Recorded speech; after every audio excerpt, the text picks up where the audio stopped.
आता असणं आणि जगणं, अस्तित्व आणि जीवन यामागचा फरक किंवा हे का सांगितलं हे लक्षात घ्यायला हवं. हा फरक तेव्हाच कळतो ज्यावेळेस तुम्ही अपुनर्भव जगता. अपुनर्भव म्हणजे काय? एक आयुर्वेदातला इसेन्स आहे. म्हणजे कोणत्याही दुःखाची मुळं उपटून काढणं, ती पुन्हा न उद्भवू देणं.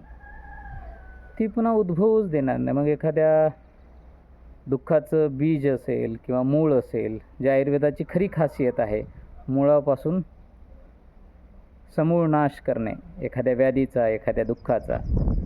म्हणून आयुर्वेदाचा खरा इसेन्स जे आयुर्वेद जनमानसाच्या अंतःकरणात पोचलेला आहे किंवा अजूनही टिकून आहे, त्याचं मूळ कारण म्हणजे अपुनर्भव.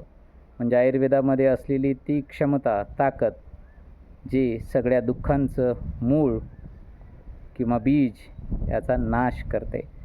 ते अपुनर्भव समजून घ्यायला हवं, ते अपुनर्भव जगायला हवं.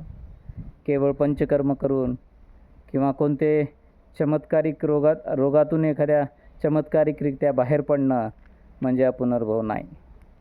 ते फक्त असणंच आहे, जगणं नाही. खऱ्या अर्थानं अपुनर्भव तुमच्या अस्तित्वापेक्षा तुम्हाला पुढं घेऊन जातं, तुम्हाला जगवतं आणि ते आयु जे नित्यग आहे, कंटिन्युअस आहे, ते तुम्हाला अडकवतसुद्धा नाही. मग आयुर्वेद अमृत कसं आहे हे जर अनुभव करायचा असेल तर अपुनर्भव अनुभवायला हवा. मग तुम्ही अपुनर्भव अनुभवायला तयार आहात का?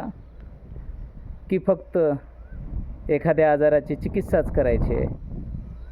आयुर्वेदाचा खरा इसेन्स हे नुसतं चिकित्सा करणं नाही, की म्हणून तिला फक्त चिकित्साशास्त्र नाही, तर आयुर्वेदो अमृतानाम. आणि खऱ्या अर्थानं अपुनर्भव तेव्हाच शक्य आहे ज्यावेळेस तुम्ही असणं आणि जगणं यामध्ये स्वतःला ओळखाल.